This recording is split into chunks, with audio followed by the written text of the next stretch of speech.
Welcome. I'm Dawn Richardson, the author of Cultivating Essence from the Matrix of Soul, Sustainable Systems for Flourishing Humanity. This is a book that I wrote down for the first time. It's a message that was planted in me, and I first shared it publicly in November of 2011, and then I committed it to paper, wrote it all down over 3 days in the spring of 2012, and released it to the world on June 21st, 2012. So it has been 12 years to the date I'm recording this on June 21st, 2024, and our world has significantly changed. This is in many ways the heart of my life's work, but I cannot claim it as my own, which you'll hear in a moment. I'm going to read to you the entirety of this message in a bottle for the world, is the way it was described to me when it was I first became aware of it all at once in 1999, and then for 12 years I was terrified to share it, and so I did not.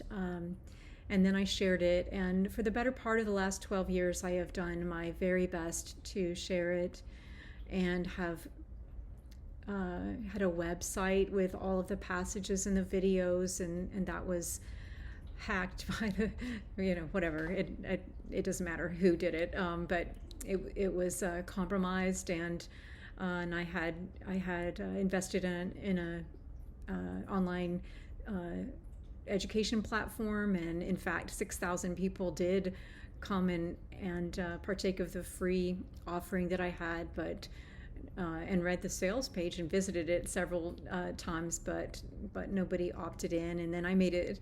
It was a free download in 2012. Actually, it was downloaded by about, I think, 3,500 people downloaded it back then, which is pretty amazing given the time we were in, because so much has changed now, I think, in terms of our own awareness. Just as humans globally, not talking about necessarily the spiritual nature of this message. So I'm just going to leave it at that. I do offer a quarterly Q&A, or I will be offering that again. I have in the past, and we'll be doing that again. So if, as you are listening to this free offering, questions arise that you would like to ask me, I am happy to consider those. I don't answer every question, and I do not respond to emails, but I will be happy to read your questions and possibly address those in an upcoming Q&A. I'll leave a link below this video where you can submit a question regarding this work. And then I will, if you submit a question, I will definitely let you know the time that I will do that Q&A, and I'll try to make it an announcement publicly as well. Definitely on my website, which is dawnrichardson.com, and likely I will also share that via my YouTube channel or channels. So without further ado, I would like to share with you this message for humanity. Cultivating Essence from the Matrix of Soul, Sustainable Systems for Flourishing Humanity. Awaken the world within, find your forward flow, embrace a new vision for the nexus of change.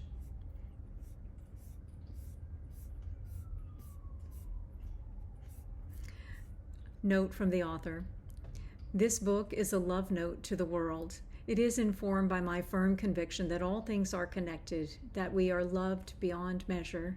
I cannot claim the ideas you will read here as my own original design. I was merely the conduit for this message, opening my heart and soul to allow the gift of this new vision for our world to break through, first in the mysterious, though undeniable form of love and grace, and then with words on the page. My sole desire is that the fresh winds of hope for humanity that come to life in this message stir your soul as they did mine. There is no question that the winds of change are blowing in our world. My belief is that they are winds of grace, the sweet whisper of a dream breathed into possibility for a flourishing humanity.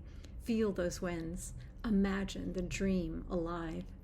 The ideas set forth in the pages that follow were a gift of grace in my own life. They seemed to be planted in me. The conduit for my awakening to these seeds of life was my own heart and soul. The words were given to me. I first shared them publicly on November 29th, 2011, 12 years after they sprung to life within me. They came quickly, a sudden tumble of grace and an infusion of timeless truths that I am still absorbing. Initially, I saw the sole source of this material as a beloved mentor who had died too soon. I now see that the message itself were the seeds of essence I had come bearing and were from the very source of life that lives in me. Cultivating Essence is for any and for all who want to walk with grace through this messy life. It is for those who long to know why they are here now and to live into that truth more fully. There are always two roads. We are given a choice. Two roads diverged and two roads will converge again one day. Which will we choose? Less traveled paths are rough and rocky. Some choose it for that very appeal. Others see the wide, well-worn path and choose the easy road. We can climb the rigorous mountains, or we can even be transported effortlessly, I am told, from one view of reality to another. Either way, we will arrive where we began. Either way, the journey will be beautiful. I have been blessed on my journey. I have been loved despite my every attempt to thwart life's love for me. And still it pursues me, it envelops me, it changes me. I invite you now into the dance of your life.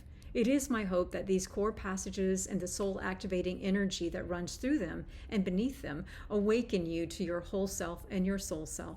Allow yourself to surrender long enough to catch a glimpse of all that is most beautiful within you and around you, to cultivate essence and to breathe deeply from the matrix of soul from which we come and go. Know now that you are held in an infinite grace, treasured and beloved from beyond, from within, with an ever-widening love for God, who is our home. Dawn. For a flourishing humanity.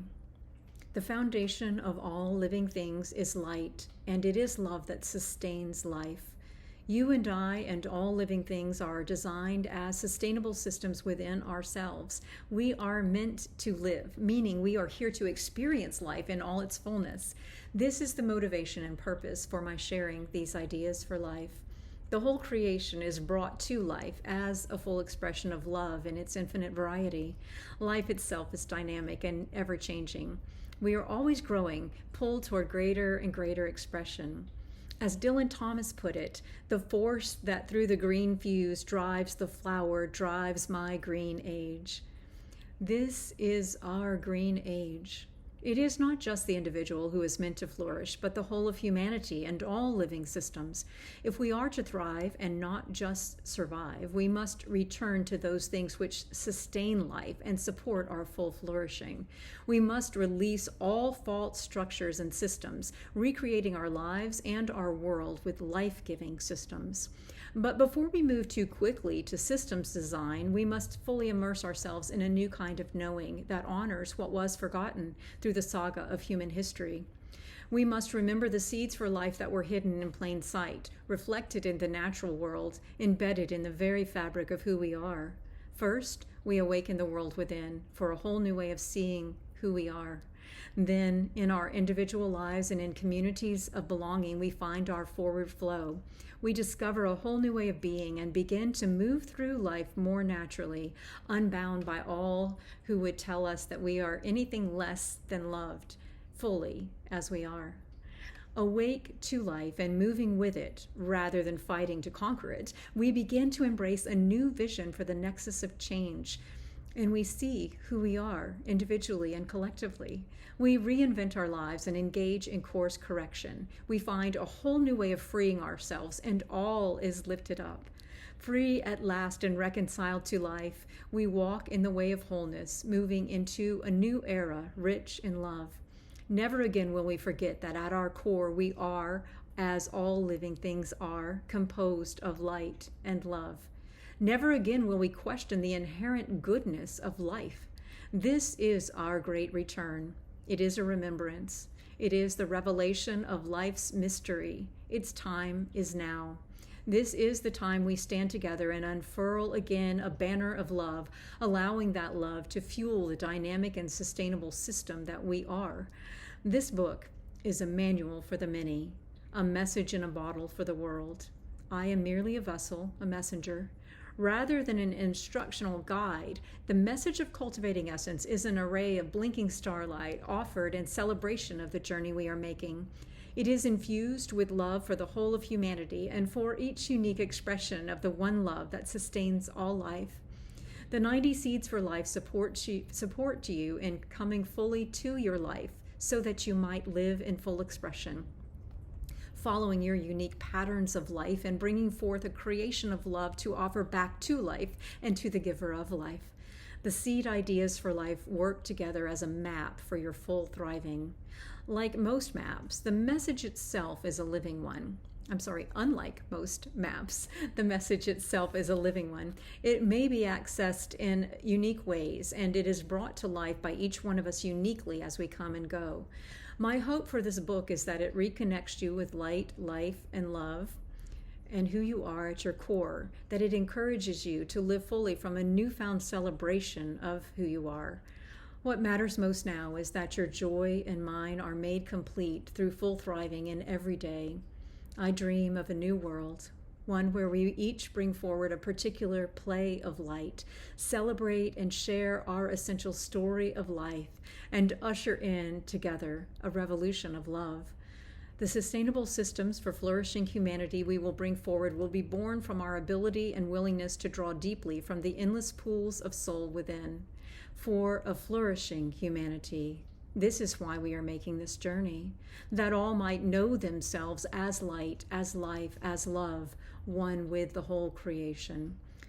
Is this not a better meaning to choose for our lives? That you and I, imperfect as we are, might come to life fully and live in full expression, one magical moment at a time. There is a story of life alive in you. As you tap and share its wisdom, you contribute something of inestimable value to a flourishing humanity. Never doubt your magnificence and the wonder of your soul singing its singular song.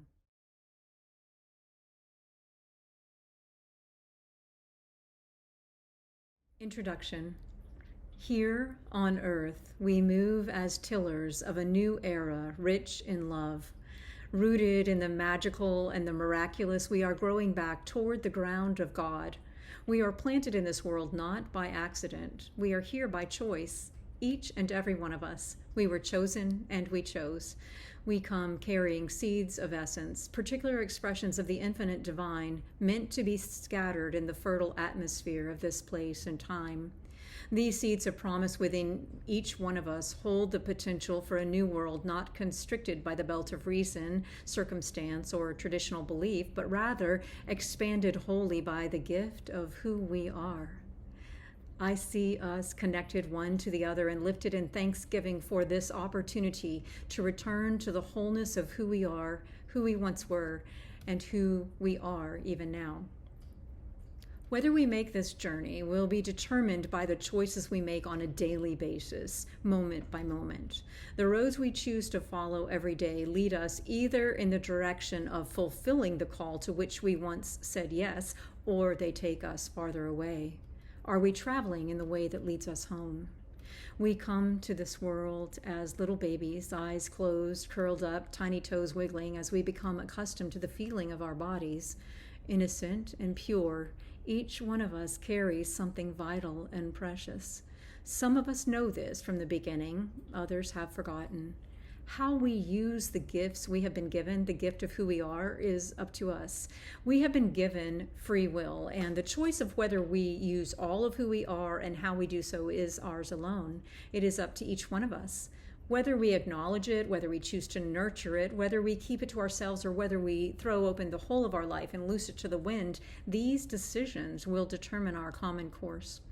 This world affords us many opportunities to cover up the truth, to smother the seed and squander its gift. At every turn, we may be tempted to hide from the light we bear. It's easy to get lost. It's easy to convince ourselves we have nothing of value to share. The question of who am I rattles around in our minds. It's easy to set what we know we are here to do aside for a later time, when we know more, when we have achieved some measure of success, when we feel ready, brave, or healed. Now is the only time.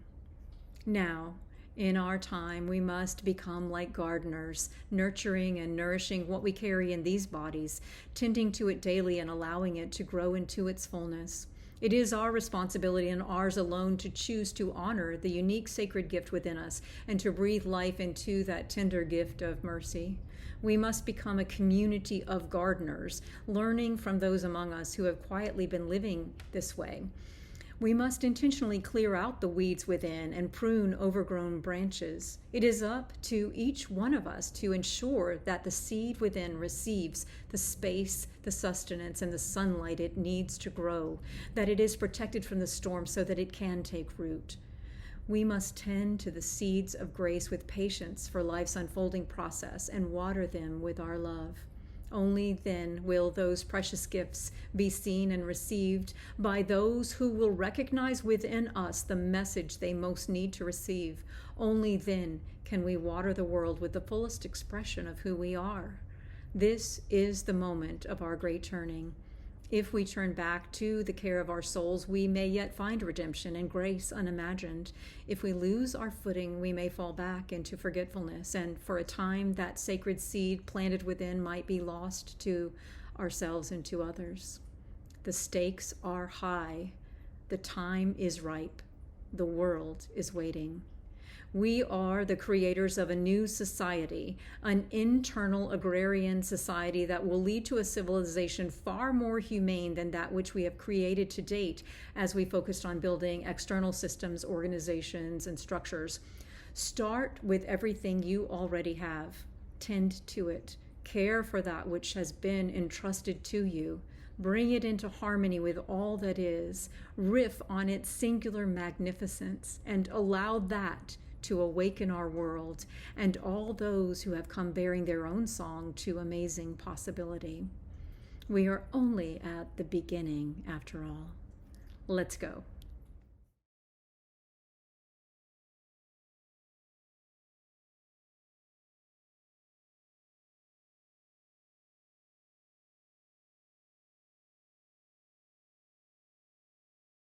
The story of beginnings. Each of the world's major monotheistic religious traditions shares the concept of light emerging from darkness. In the beginning, light. Light called forth, light drawing us toward it, light within us, light not fully understood, light bursting forth, light shining through. From the Judeo-Christian tradition, Genesis 1:1-2, the Torah. In the beginning, God created the heavens and the earth. Now the earth was formless and empty, darkness was over the surface of the deep, and the Spirit of God was hovering over the waters. And God said, "Let there be light," and there was light. And God saw that the light was good, and he separated light from darkness. From the Islamic tradition, Surah 24, An-Nur, Light, 35, the Quran, Yusuf Ali translation. Allah is the light of the heavens and the earth. The parable of his light is as if there were a niche, and within it a lamp. The lamp enclosed in glass, the glass as it were a brilliant star, lit from a blessed tree, an olive, neither of the east nor of the west, whose oil is well nigh luminous, though fire scarce touched it. Light upon light. Allah doth guide whom he will to his light. Allah doth set forth parables for men, and Allah doth know all things.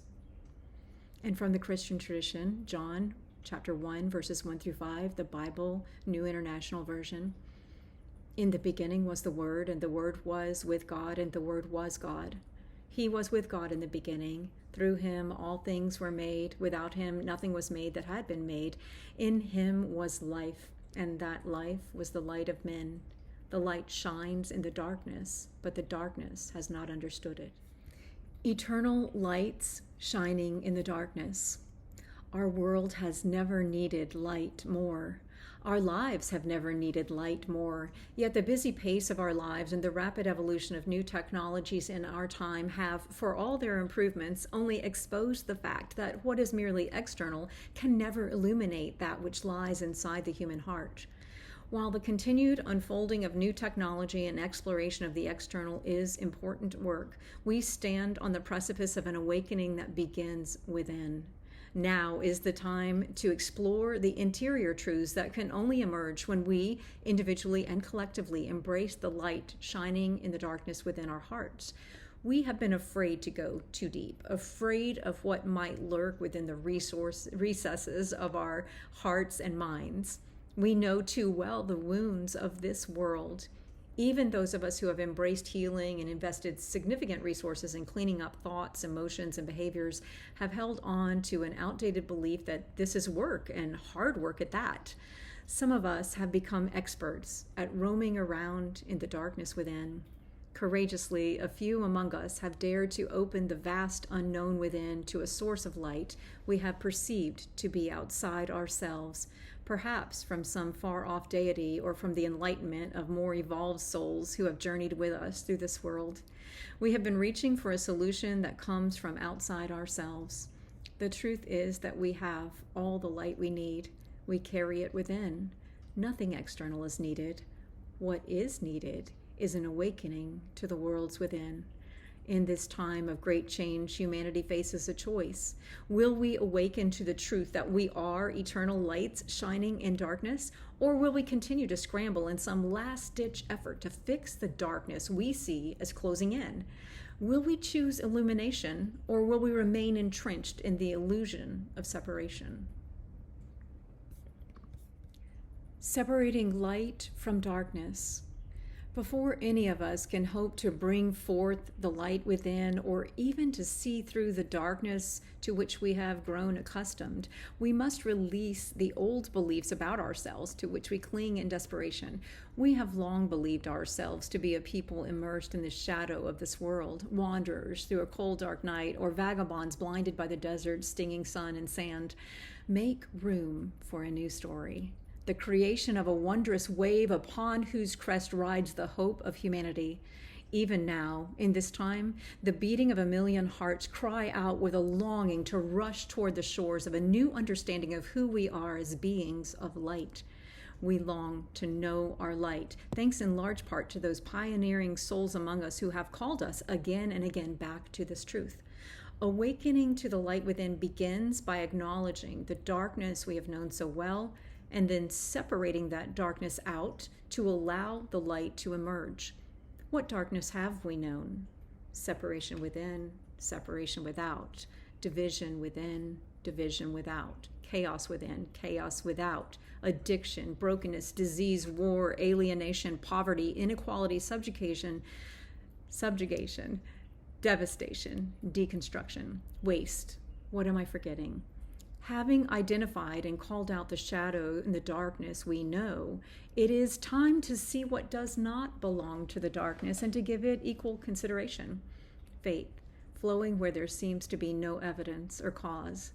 Hope, springing up in the most unlikely of circumstance. Love, mirrored in the lives we encounter day by day.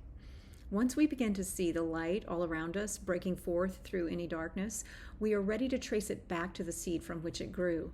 How did this light find its way out into our world? What was the source of the faith, hope, and love we have known? And how is this light, born of ordinary people from all walks of life, a reflection of the one light within you?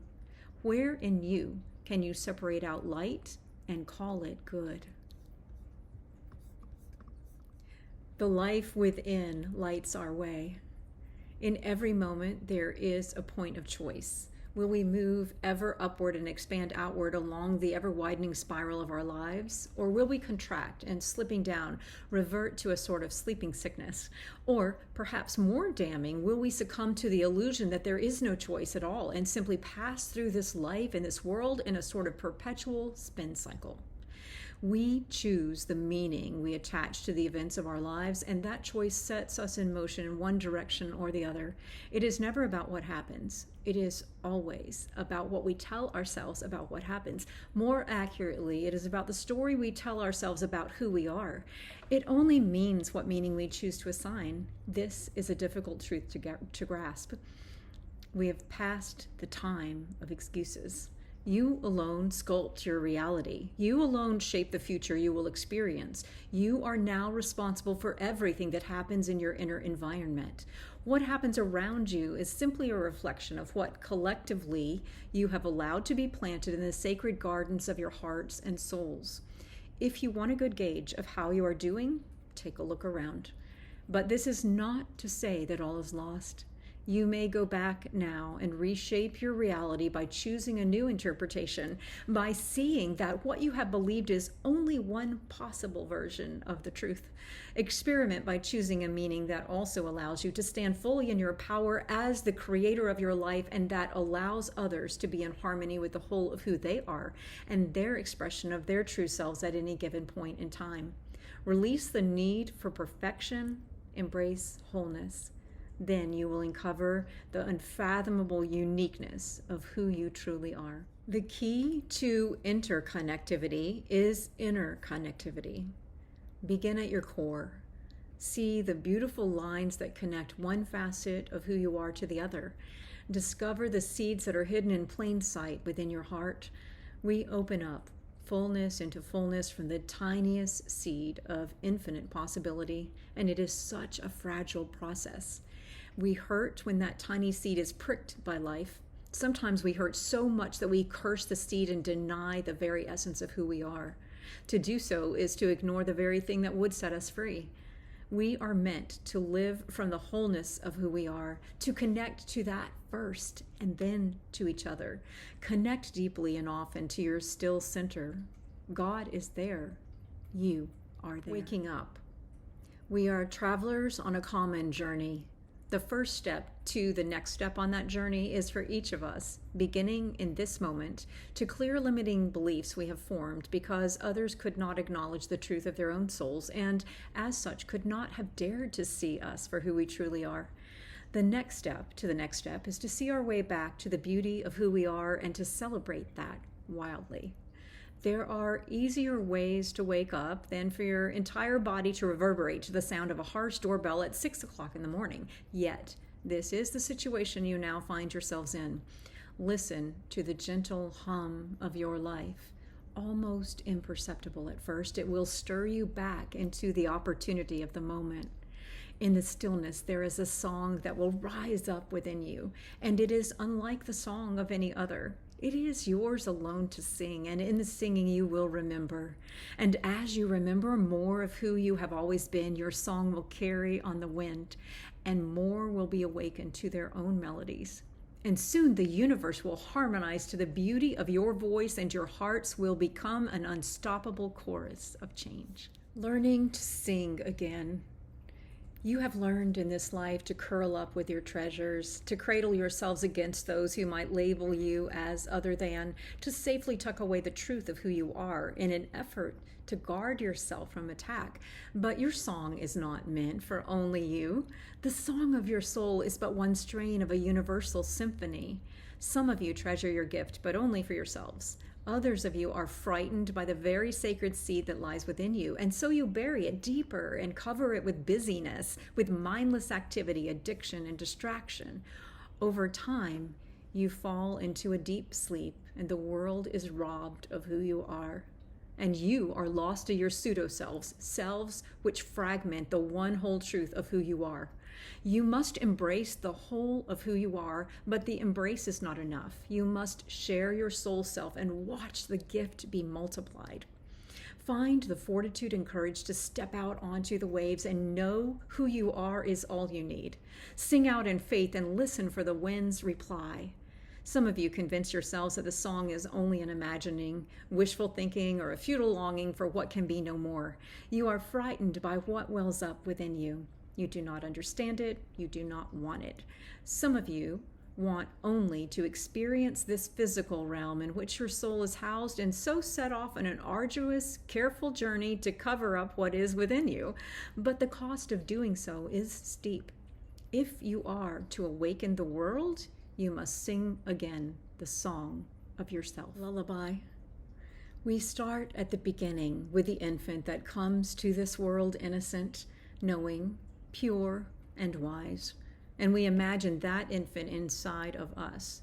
With a gentle compassion, we reach within and cradle that infant in our arms. And we simply begin to hum and then to sing a lullaby, an anthem. The magical mystery tour begins. Trust yourself to know the tune and to sing the child in you awake. To see her whole and complete, her heart beating with the force of life. Each breath she takes a reconnection to the divine from which she came. And as her eyes open, gaze down upon her with deep love and honor. Know that she has come to be your teacher. From this moment on, assure her that you will care for her. And as you realize she is gazing back upon your face, imagine what it is she wants you to know right now. Hear her, see her, love her. Let her be your guide. As you hold her in your arms, you will receive all you have ever needed. There is no harmony without resonant consonance. Too long have you quieted the voice of emotion within you, both the laughter and the cries. Too long have you tried to tame the spirit of who you are, of the child you left abandoned in your hurry to grow up. You wanted to take life seriously and leave behind the frivolity of youth. Still, that child is waiting to greet you and throw her arms wide around you. Some are tentative, some are joyous, some stand at the periphery and wait to be ushered in, others race toward you unbridled with enthusiasm. They look up eager to receive your direction, and when you see them, you know what to do. You remember a place and a time in the world of physical reality or in the world of your imagination where you felt safe and loved as if you had always belonged. Go there now. Take that child that you were with you. Show him the way. Are you there? Take in the sights and sounds, the miracles unfolding in every direction, coming clear right before your eyes. More than one child may appear. Welcome all. Sit together in a circle and know this, all is well. This is the point of beginning. This is the moment outside time, the place of unlimited possibility. Begin and begin again. You are awake now, and in wholeness you take your first breath, ushering in a new experience of what it means to truly live. Come together and live as one. The wonder of seeing through new eyes.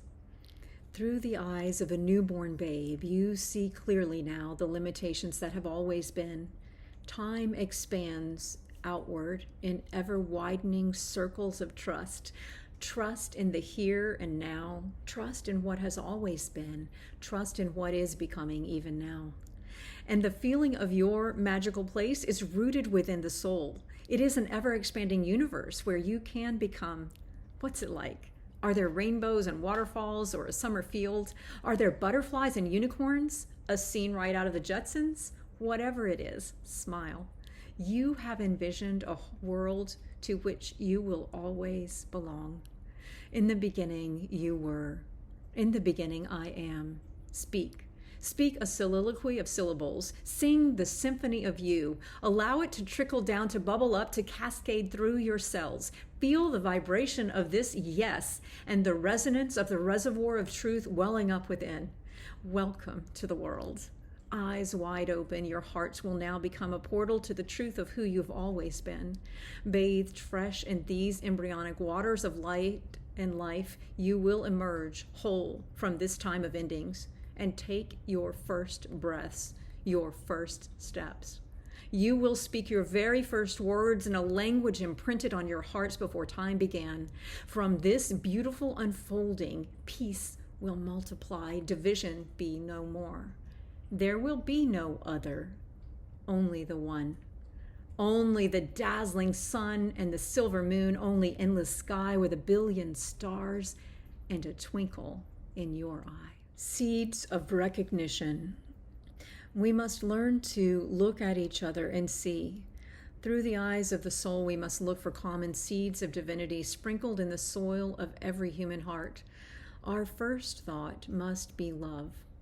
Love, like rain poured out upon the parched field of humanity, collected and channeled into hearts made barren by lifetimes of neglect. We must awaken to the realization that all is not lost. You underestimate the capacity of love. The love within a single human heart might seem a trickle, but when it is tapped to quench the thirst of one who has forgotten the beauty of its taste, it unleashes tumbling waters. If you could see from here the coursing rivers and the swift current of change flowing now, because a single human heart chose once love, you would not hesitate to surrender all resistance to its flow.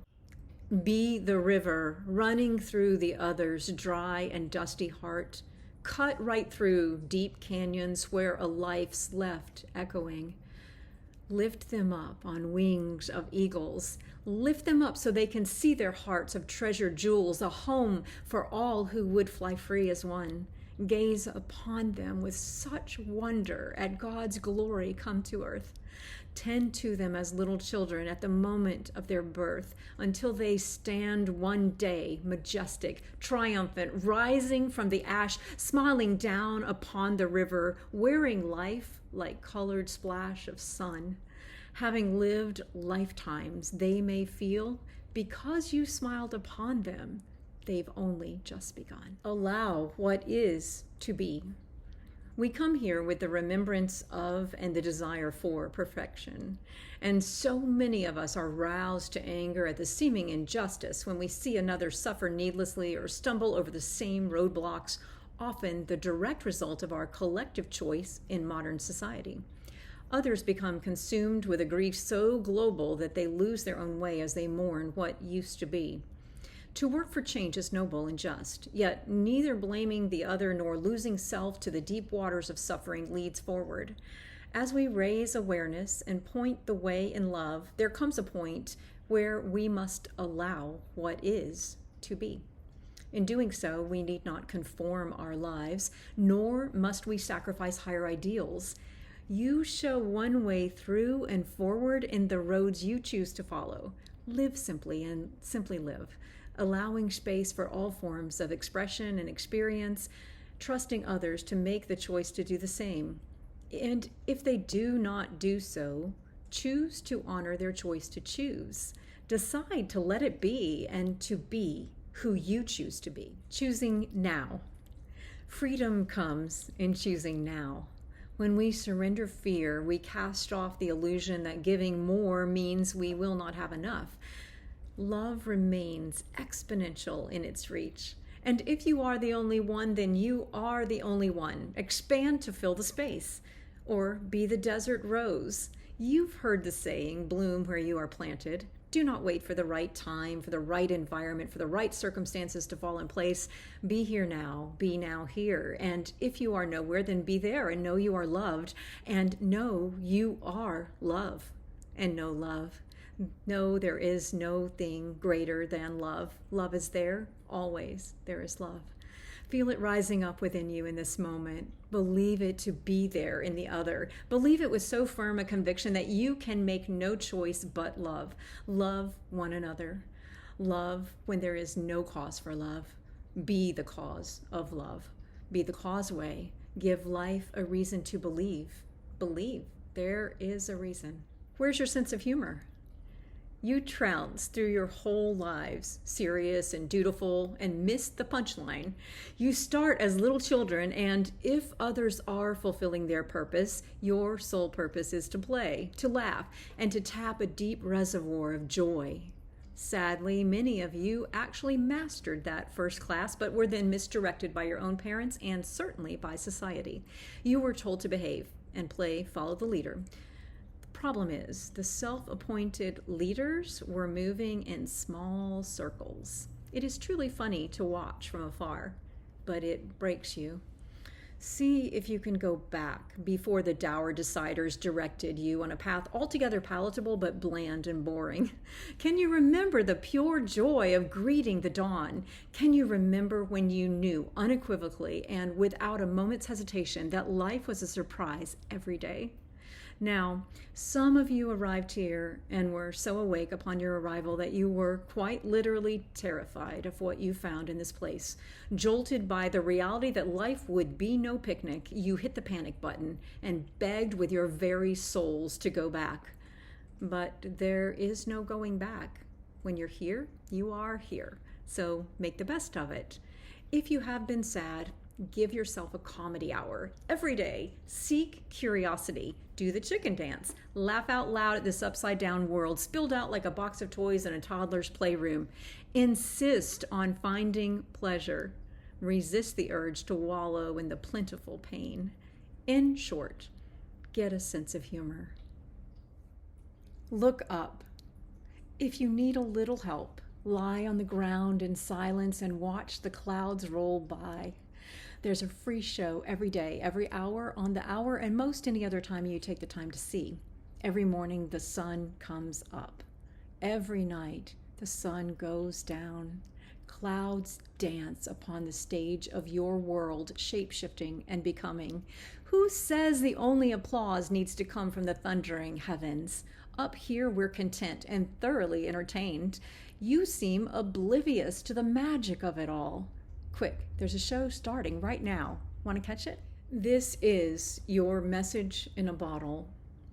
The shores of your world are filled with reminders of how deeply you are loved. It's as if in your lives you are walking along a beach, literally stumbling over bottle after bottle, each capped and containing a precious message of assurance and protection. They appear one after the other, piling up layer upon layer. And you never even bother to look down. Few are the ones who stop and realize at all that someone somewhere is trying to get a message through. Fewer still are the number among you who bother to pop the cork and read the message. It is rare indeed to find one whose heart is ready to receive the abundant truth. SOS, you are loved beyond measure. There are endless oceans filled with wave after wave rising and falling with this resounding message. Let it wash over you. Let it change your world. I hope you're getting the message. When you do, pass it on. And pick up the bottles, will you? Discombobulated by direction. You are accustomed to thinking of direction in terms of up and down, left and right. You see them as opposites. Go left and you cannot enjoy the mysteries in the field to your right. Look down too long and the story goes that you may well lose sight of heaven and be doomed to a life dimmed by darkness. You confuse yourselves. You are only at the beginning. Human civilization has advanced at a rapid pace and you live in a time of tremendous technological advancement and yet still see your own lives as limited. You believe that following a particular path cuts you off from what you might experience had you taken another way. Think of life as multidimensional reality. An expanding sphere of infinite possibilities exists in the container of a single moment. You simply are not equipped to see it because you have been conditioned by defining descriptors of direction. Up in smoke. Sometimes, by the time you choose to be here now, you find yourself out of time.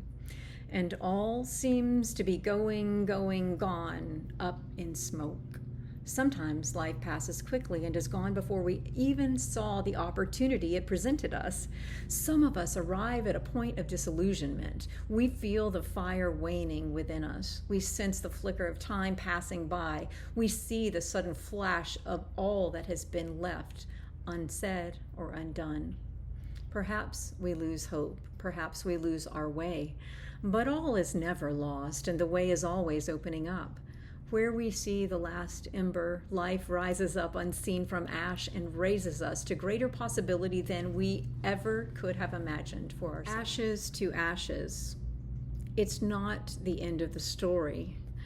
It's merely chapter 1. We begin, and then we begin again. And while we have always seen death as leaving those whom we loved in this lifetime, we do not leave them at all unless we so choose. Our essence remains. The love with which we loved while here is carried forward.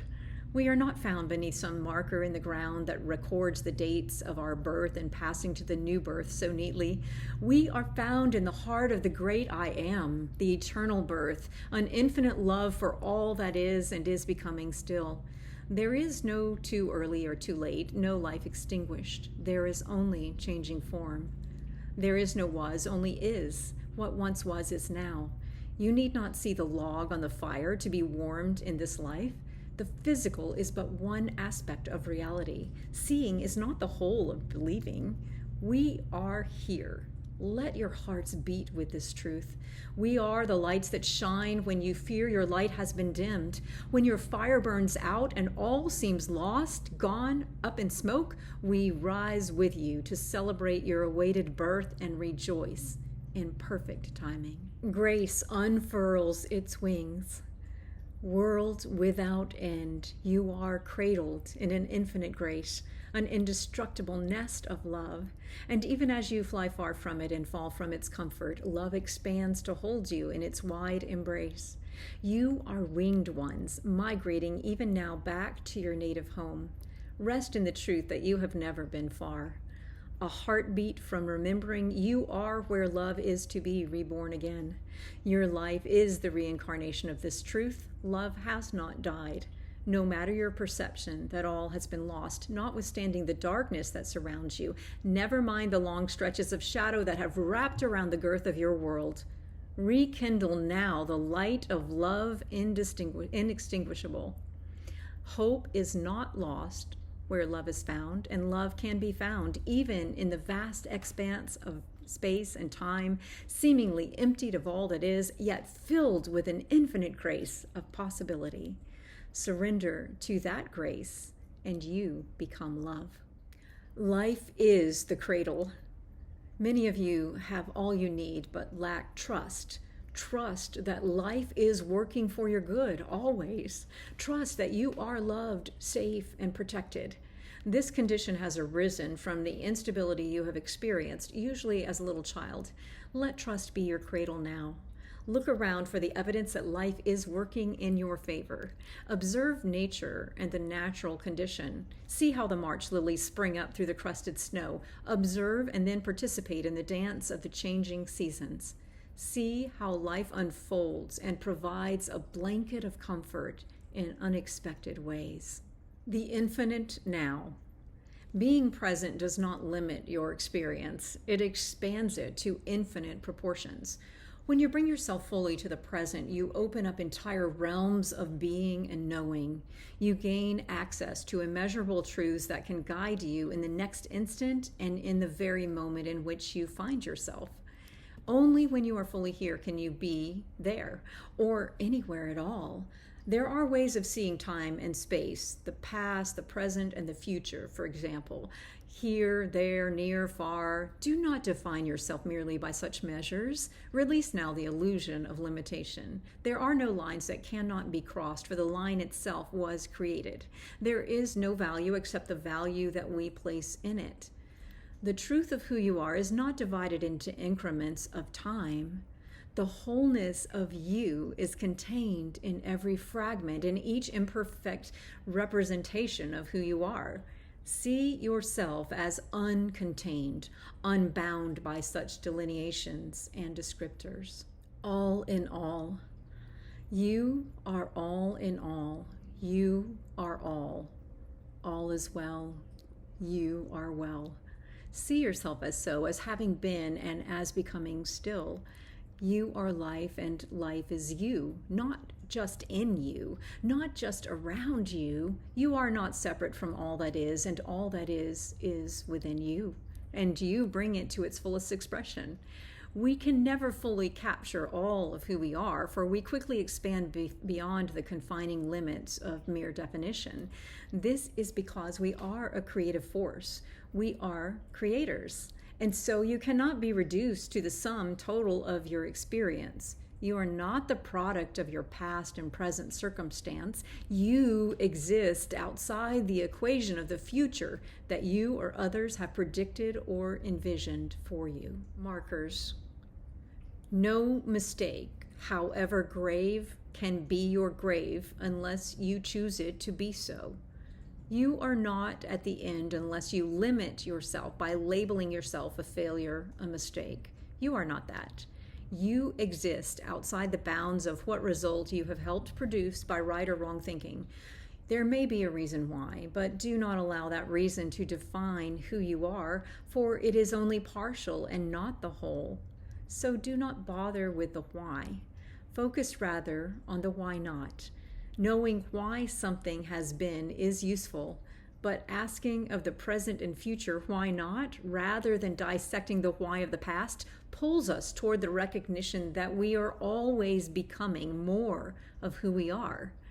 Mark the time by moving through it. Weather. Life can be devastating. It can turn in a second. It can be frightening, and it is always extraordinarily beautiful if we choose to make it so. We always have the choice. There is nothing that can happen, no storm, unexpected turn of the screw, and no unforeseen tragedy or accident can separate us from one another as spiritual beings. Nothing can separate us from the love that is God or from God who is love. We will always be held in that love. We will always exist. That will never be taken from us. We may not exist in physical form in this world. We may not have the same capacity that once we had. Our lives may not look like what we thought they would or once intended them to be. We are. Love is. Down came the rain. You see yourselves as small, insignificant, the tiny spider weaving its home in a quaint corner of the world. It is beautiful, and you are happy for a time. But then you see you have climbed up a water spout, and life's deluge washes you out unexpectedly. Again, all seems lost. Rain or shine, you experience yourself as alone, displaced. Rain or shine, you shiver at the cruelty of nature, the twists of fate that require you to begin again. You feel you are always searching for your home, for what you think you had. You can't find your way back to that water spout that was your home, and all you can remember is the endless rain that washed out the dreams you had for your life. But you are not designed to cling to the safety of obscurity. You are meant to weave a home of beauty. The sun may shine its rainbow light through the droplet of water resting in the crevice of the silken threads that intersect the circumference of your new abode. And up comes the sun. It shines down at the precise moment a child passes by, looks up, and sees whole worlds reflected there. And that remembrance of the rain that swept your world away fades as new worlds are born in another because you found the faith to weave again. And the world becomes a better place. No compromise. You may see your life as compromised, something less than it could have been or should have been or might have been, but somewhere it is altogether possible that some beautiful soul may find the courage to fly again simply because you refuse to curl up in the corner and drown in the tears you would have cried amidst the devastation. This is the pain of childbirth and the tender mercy of becoming. It is the miracle of conception and the unfathomable grace of second chances. Love may come again to the world, and that love may come into being beyond your awareness and outside the depth of field of your perception. But because that love has come, humanity itself is healed all the more. New life grows where once only nubs on tired branches formed to shield the few drops of sap left deep within the core. And after a time, the passion of life itself stirs, gathering momentum, bursting forth eventually into a glorious spring. Beauty unto beauty. And all these things are connected. They began in the imperceptible seeds of faith, hope, and love, in the potential, the perfection, and the wholeness caught up in the storm you could have called the end. Beautiful ones, you may never know when you choose to begin again what worlds of wonder might unfold, what beauty might be born from the simple courage you found to say yes to your life. And in time, when you are changed in an instant, the weight of this world will slip effortlessly from you. You will stand amazed at the good you have done and at the life that continues to unfold because you gave thanks for the breath of being and then gathered up all the strength you had and proclaimed, "It is enough."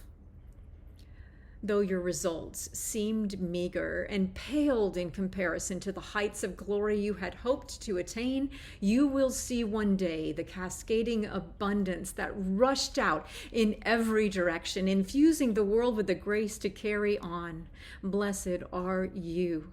You may never know how many lights shine because you are. Trail mix. We don't set out knowing what's in store for us in this journey we call life. We carry a bit of trail mix in our pocket, something to snack upon, and sometimes that is more than enough. Then, almost without warning, we find ourselves standing on a new frontier, on the line between all we have ever known and the field of our future. We see rivers making their way to a sea of untapped potential, of dreams we never knew we had. In these moments, we may reach into our pockets for our meager bag of trail mix and convince ourselves we are totally unprepared and incapable of making such an arduous journey into the great unknown. And then some of us dare to take a single step in a new direction and find a mystery, a miracle, and the full measure of magnificence contained within a moment. Life rises up to meet us on our way, and we are surprised. Pack your trail mix, but fix your eyes on the way that opens up when you dare to step out of your comfort zone and into a new story. Belonging. Beloved, you belong to all that is. You are that I am that you are. You long for a deeper connection and a life of purpose, a place to belong. Be longing then. In the longing for, you belong to. As you reach for something more, know this: you have all you have ever needed. You belong to an infinite grace, an infinite supply. So let it rain and let it go. Let it be. Always know you are held within our love as we are held within your hearts. Trajectory. Many of you encounter a moment that is magical and meet the image of all that is possible for you magnified in the mirror of another. Usually this occurs when you happen upon one you did not expect to find here in this place in this time, and then just as quickly as you found it, the magic is over and the glaring lights come on just before you take the stage, blinding you. Or maybe the leading man or lady walks off the stage, leaving you looking like a fool, standing in the spotlight with nothing to say. You grieve as unseen forces tear at your hearts and pull you apart. Worlds are lost. Still, you do not forget. You have been changed forever by the soul of another, in which you have seen yourself whole, at peace, loved beyond measure. It seems to you senseless that such a thing could be seized, held hostage, or taken back by the universe almost before you could catch your breath. Your hearts, after what seemed a single beat of wholeness, break with their every beat. And despite the purest desire to return to that place where you belong, life's trajectory, set by the free will of all involved, will not allow it. Shooting stars. Even though you see there may be no hope of restoration to your rightful home with the other, you circle round the dark side of the moon. You hold fast to that flicker of light, that singular moment when you saw yourselves as once you were. Though one remembers and one does not, there will come a time when you shall meet again. Your hearts collide to spark a memory lost to the one. Carry on. Truth can survive the longest lie. In time, day is always born of night. Love remains untainted by another's willful dismissal of his shocking interruption of some presumed master plan. Ripped from the very love you've searched all your life to find, you fly blind on through the night, afraid you will lose your mind. But it doesn't matter. Let the rise and fall of your chest be enough. Let love be the fuel that hurtles you through the loneliest years. Let it go. Let all your love rush out before you to meet the void. And know this, love is never lost. Make your way, believing what gift has been bestowed will be returned tenfold, and what seems forever ending will find at last its new beginning. Have faith in beauty and believe that it may rise again. The home stretch. Travel light. Good boots, good friends, and the gift of solitude on an easy Sunday morning are all you really need. Breathe in that sweet whisper of a dream and breathe out all that would keep you from believing in it. Just breathe. And if you fall down, get back up again. You are on your way, and you have come further than you think. There's a long stretch where the dust is kicked up and you're not even sure you are on your way home. In fact, you have almost arrived. You may think it's over. You may say there's no chance you won't be thrown out at the plate and lose the game for your team. Wait and see. Do you believe in miracles? Double dares and life on the leading edge. How dare you? How dare you wound one who has yet to find her wings? How dare you take your reckless single shot and silence a song the world will never know? And you, sweet spirit, how dare you fall from the sky without a fight for who you are? How dare you lie there on the ground and forget you knew to fly? How dare you collude with one another and conspire to snuff out the very light that led you to where you are? How dare you? Life dares to believe in you. Dare to believe in it. I dare you. Forever and this day. On the one hand, it is true that you have all the time you need. Forever and a day. There is no end in the way you have perceived it. There is no hurry. There is only the one decision before you. What will you choose this day? What word will you speak? What reality will you create with the thoughts you think? Will you choose to open the gift of the moment that comes to greet you? Will you remain oblivious to it? Or will you shove it to the back of the closet, hedging your bet that if you do this, tomorrow will show up with something better? Love what is. Live in the fullest possible way into the gift of this moment.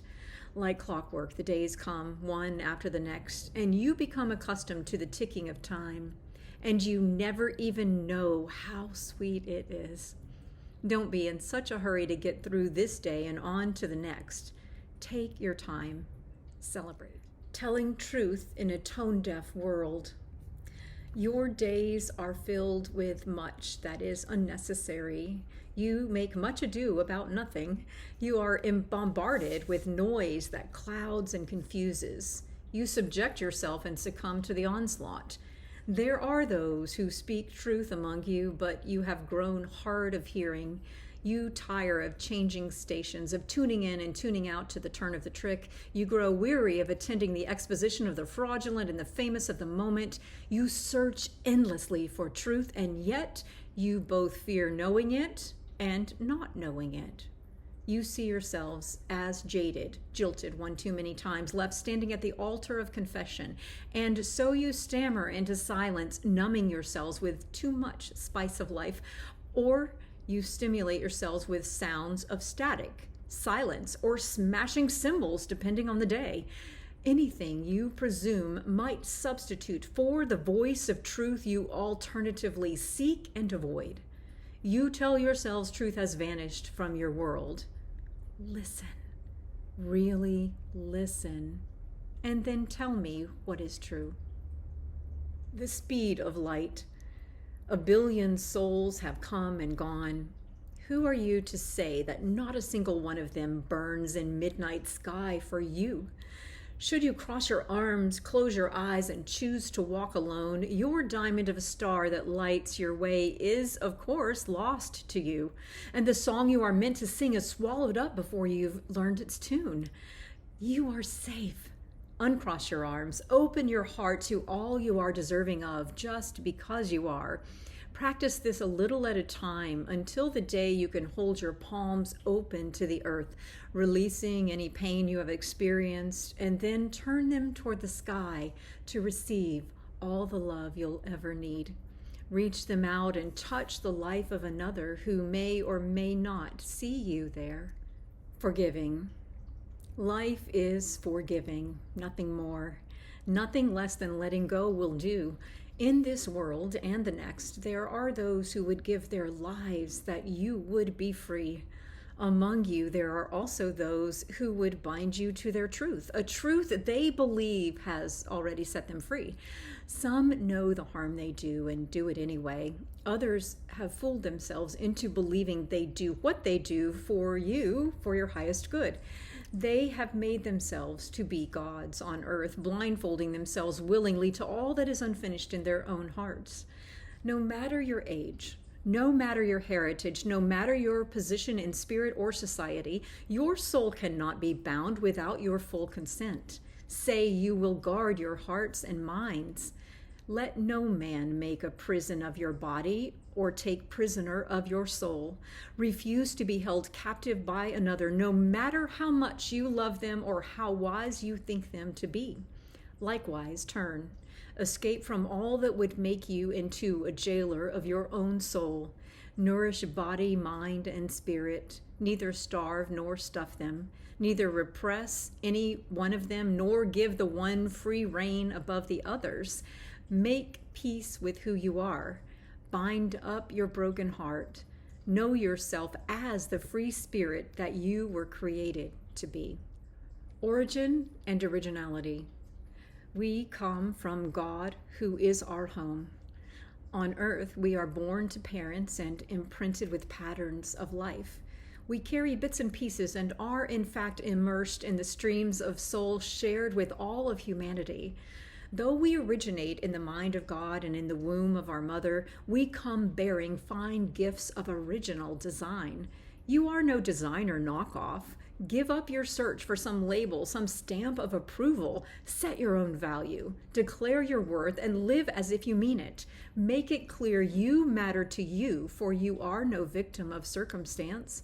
Willingly you gave yourself and gave of yourself once upon a time to take shape and form. And now you are the maker of your life, the champion of your cause. Life is your canvas. What will fill your blank page, your stage, your silver screen?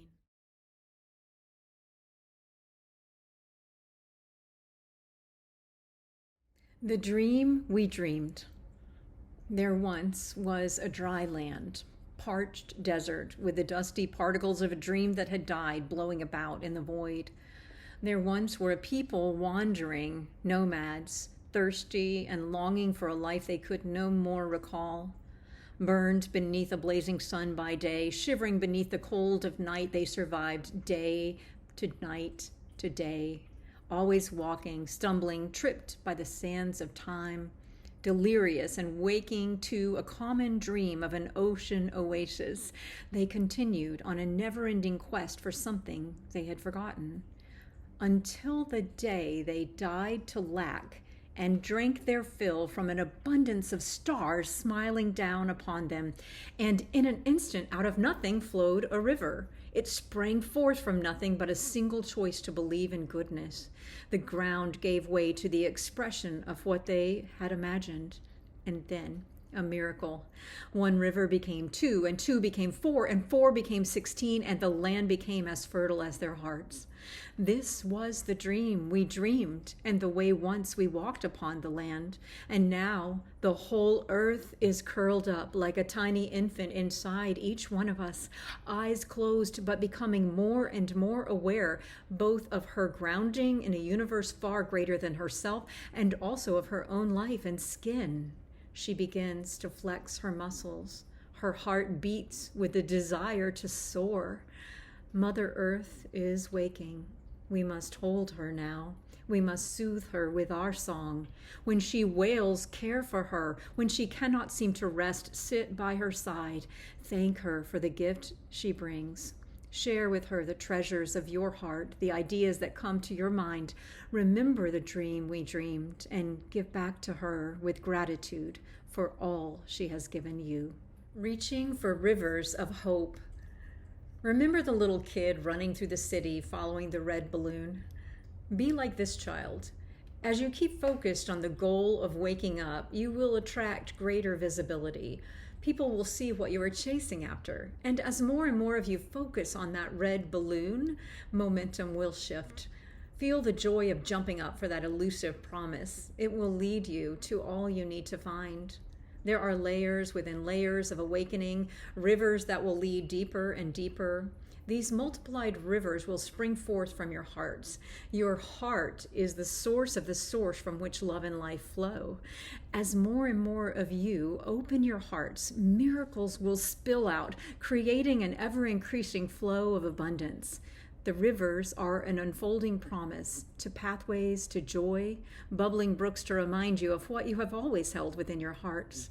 You see, the desert you have wandered in is the true mirage. And too, as a people, you have become accustomed to shielding your eyes and stumbling forward, chasing after all that has seemed so elusive. And there it is. Stop. Breathe. Stop the endless search. Breathe more deeply. Be still and know. You know what you know when you need to know it, and this is the time to know. There is no more quest, and your questions need no answers.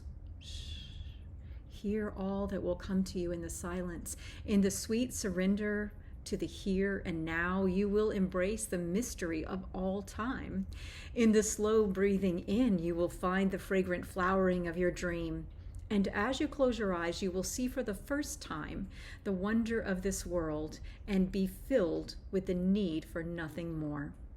In the experience of this moment flowing into the next, your faith that this is indeed possible will spring a river of hope from which will flow a tumbling waterfall of love, bringing healing and new growth where you thought all had died. And from these buds of promise, passion is reborn, and through it all you will know beauty. You will recognize yourselves anew and see yourselves grow into the full beauty of who you have always been. Ebb and flow. In every fall there is a rising, the seeds of momentum that lie within, the gathering up of all that has survived the brutal winds of change. And then there is a moment of the turning, that swift influx of pure essential life force. When we surrender to that life force, once again we throw our arms wide open and lean into possibility. We allow the wind to carry us until again the time seems right and we find our legs beneath us and set a course for ourselves in the direction of another spring. There is an ebb and flow. You become like a chorus of frogs singing in the swamp of the unknown. They croak out of the simple conviction that they are, and that conviction rises through the fog of confusion. Each voice is distinct and yet expanding in an echo of unity that rises through the long night. Raise your voice to find your truth, and soon the truth itself will reverberate within you and lead you forward. The croaking will become the song of beginning again. Your voices will sound out together. Together, you will awaken the new world. Staying current. Imagine a river. Floating, you have passed the sudden bend.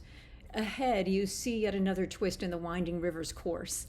You are not looking back, not anticipating, just staying with the current and allowing yourself to be carried forward naturally, laughing with the joy of the river's flow. You may have been told, don't make waves, but you do make waves. You are meant to make waves because you are, in fact, a wave. You are dancing light, moving through space and time, expanding, changing shape and form, always becoming.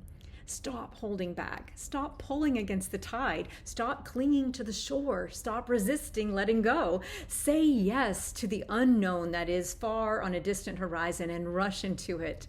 Life is here. Life is having kissed the shore and allowed yourself to let go, to be pulled back into a vast ocean of experience. Distillation. Clouded by chemistry of obligation, the elemental essence of love has gone into hiding. Distillation is in order. But you must consent to allow your heart to undergo this change.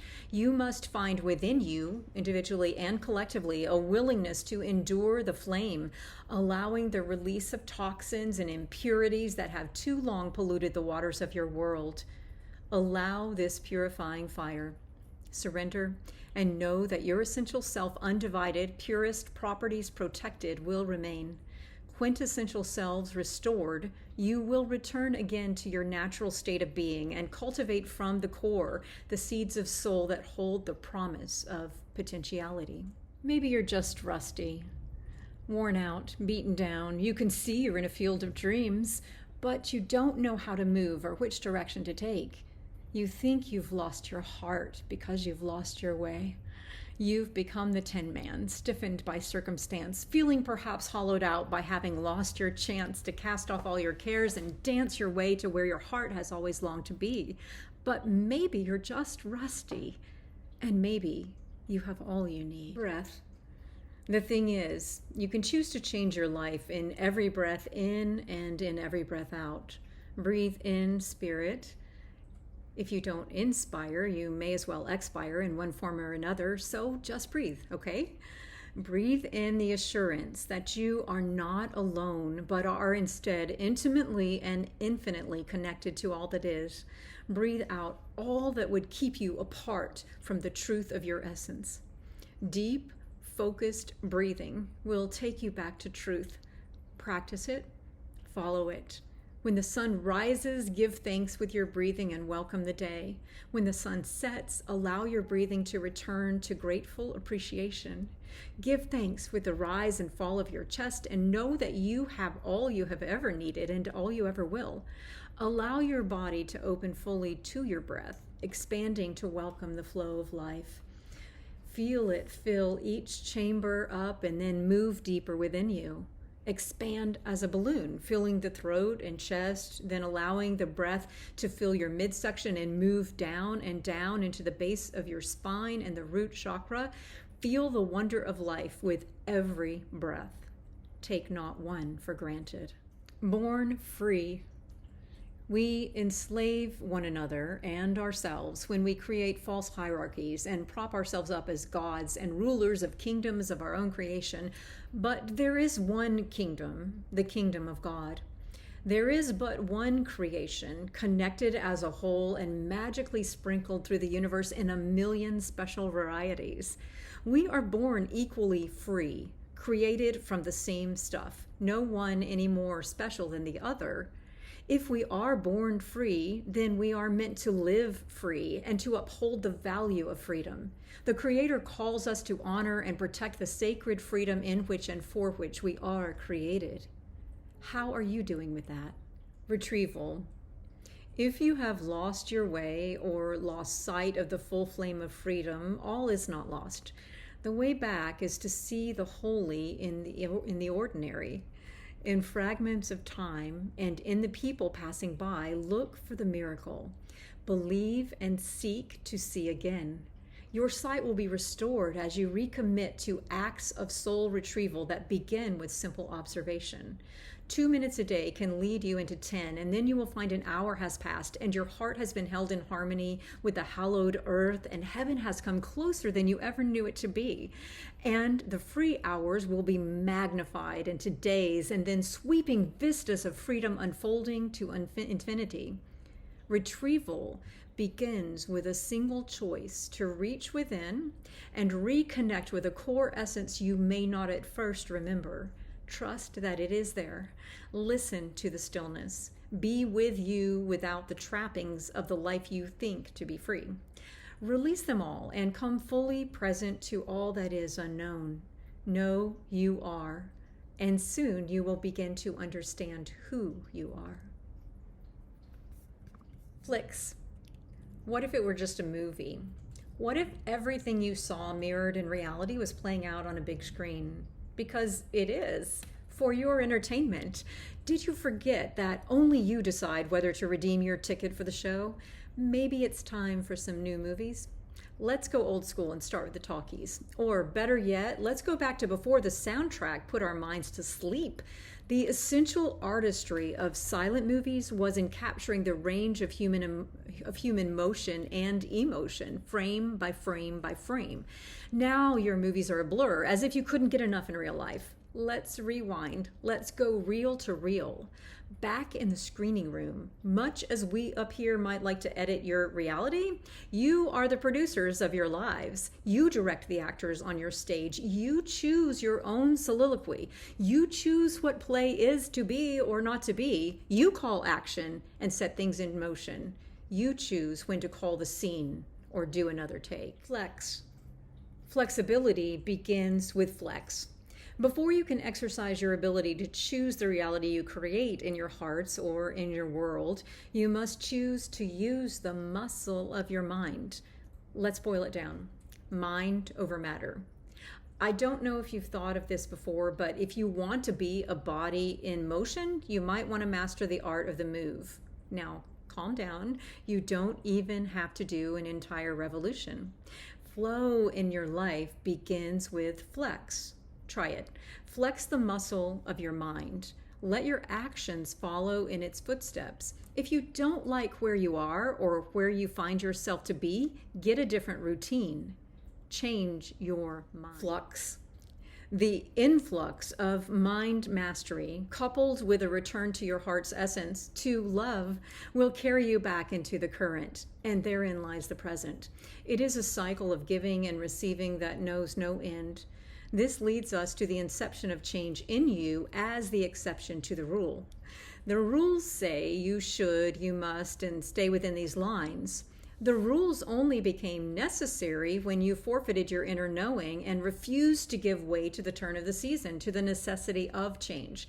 And then your rules created a false dichotomy between those of you who fell in line, who took your marching orders and fit into society, and those of you who rebelled against the rigidity of what felt false, but then found yourselves outside the mainstream.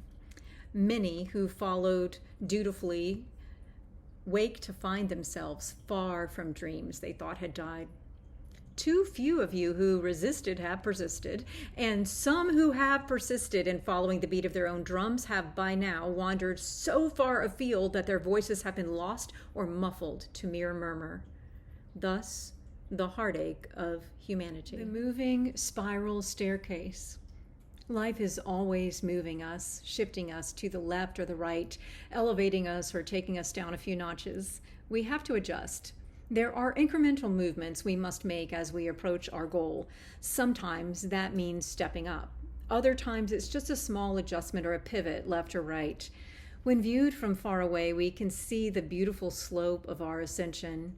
You come so close to the next world and barely recognize that you have moved at all. You have been lifted into the realms of angels, but because you find yourself sitting in the same chair or lying beneath your comforter, you distrust this. You convince yourself it was just a dream, or not possible because here you are. There are two complementary paths we travel as we pass through this life. There is the outer life, the world of weathering the world, its elements, the relationships we form, the work we choose to do, the external challenges and joys. And there is the inner life, where, if we are lucky, we begin to see sprouts of growth, new awareness, expanded trust in ourselves, and an ever-widening love for our own humanity. As you love what is, you move toward the unfolding awareness of all that has been. Curve speed. Sometimes you see the long slope of the curve ahead. We know we are transitioning into a stretch of life's highway that leads us gently into something new. We see a little of the way ahead and it looks inviting. The curve seems manageable, something we have waited for, and we think we've got it handled. You believe you are ready, that this is nothing, and so you hit the gas in a hurry to get around the bend and see what's on the other side. Take care of the curves. Give yourself the time to ease into them. There is something to be said for slow and steady. Take the turn too fast and you wipe out, losing more than just a little time. A cup of coffee.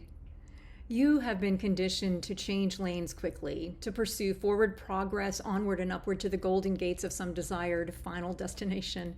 Presumably, upon arriving, you will know you are there. But in your haste to get where you are going, don't miss the scenery.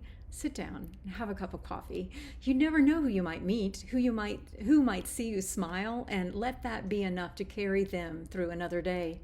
One fine day, you might just discover someone smiling back at you, and that might just change the course of your life and put you on the road again to where you were always meant to be.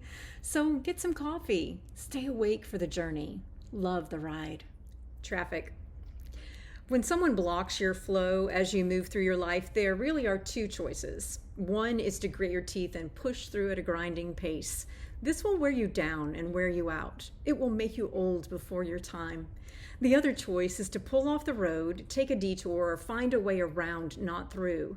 This may delay the gratification of your arrival at the time you deem best, but you will nonetheless arrive and show up in an undeniably better mood than had you stayed stuck. Reclamation.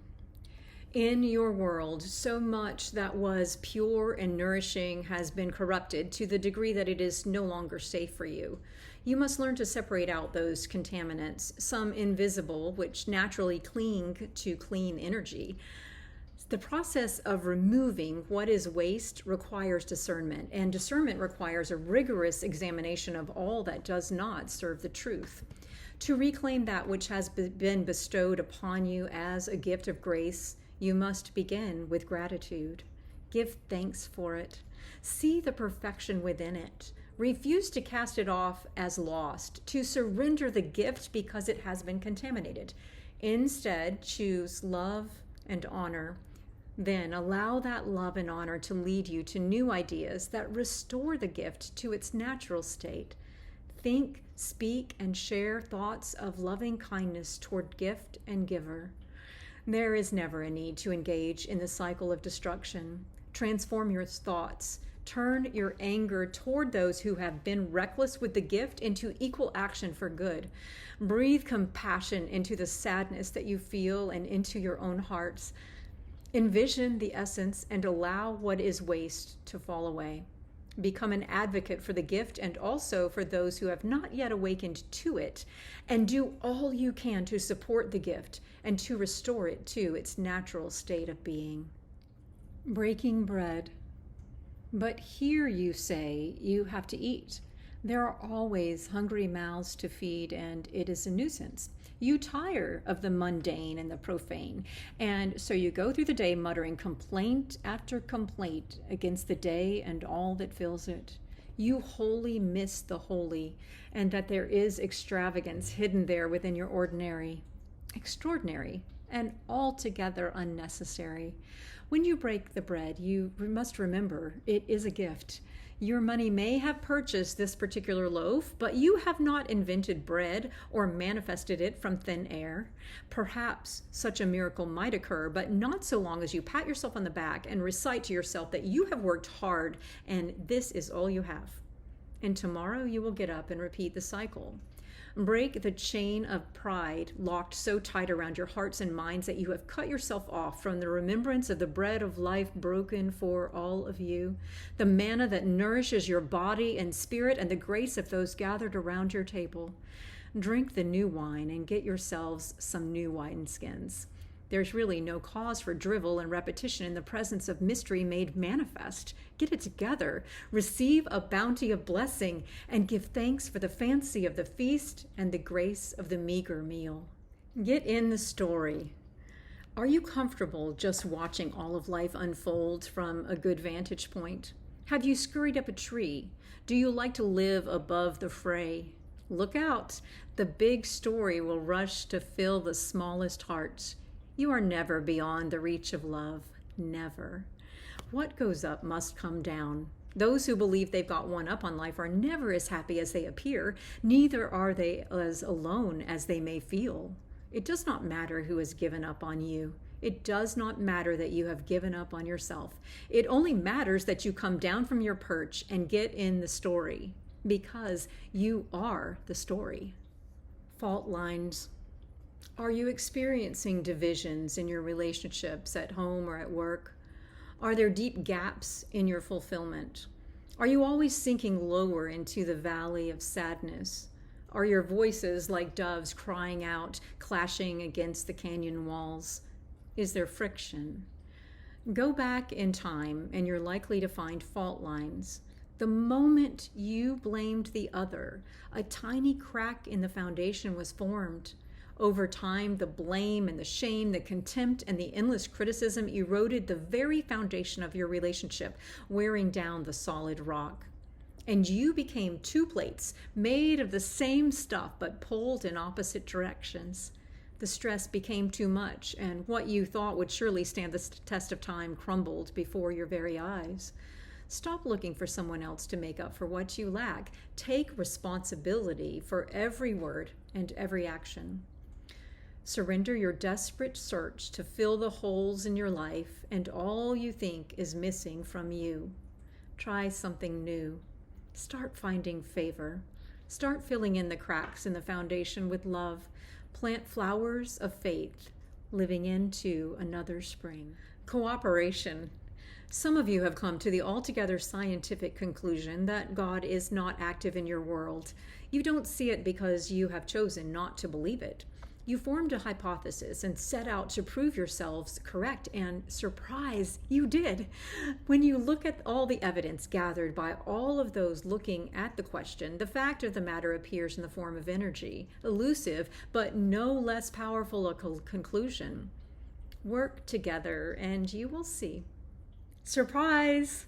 A moment will come that will appear, for better or for worse, to have been destined. It will seem as if for all your life you had been on a collision course with a single moment when you come face to face with the truth. Perhaps the truth is a something, perhaps it is a someone, your beloved, your betrayer. This moment of truth revealed is inevitable, but the element of surprise is not lost. Ultimately, it's all up to you.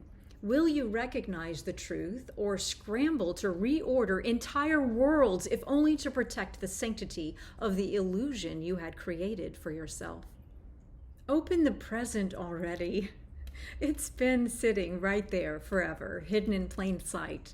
Will you choose to receive the full realization of what you have always known? Will you reject it outright? Or will you sit there admiring the bow and the wrapping as if that were the whole of the gift? Some of you question why the gift should be there, thinking it must be some kind of mistake. Some have been known to grab the present, tear into it with a ferocious spirit, and then just as quickly cast it aside.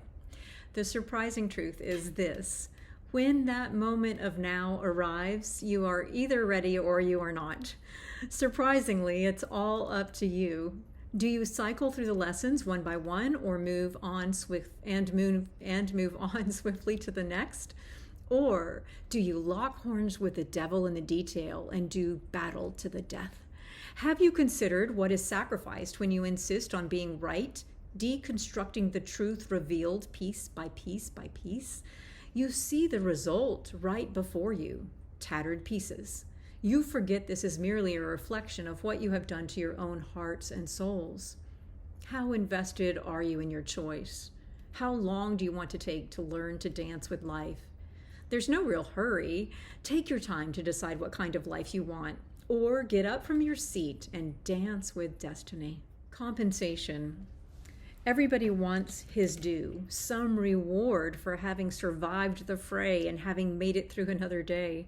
We learn this well as little children who have arrived in a world, or a family that is our world, where we are underappreciated or not even seen for who we truly are.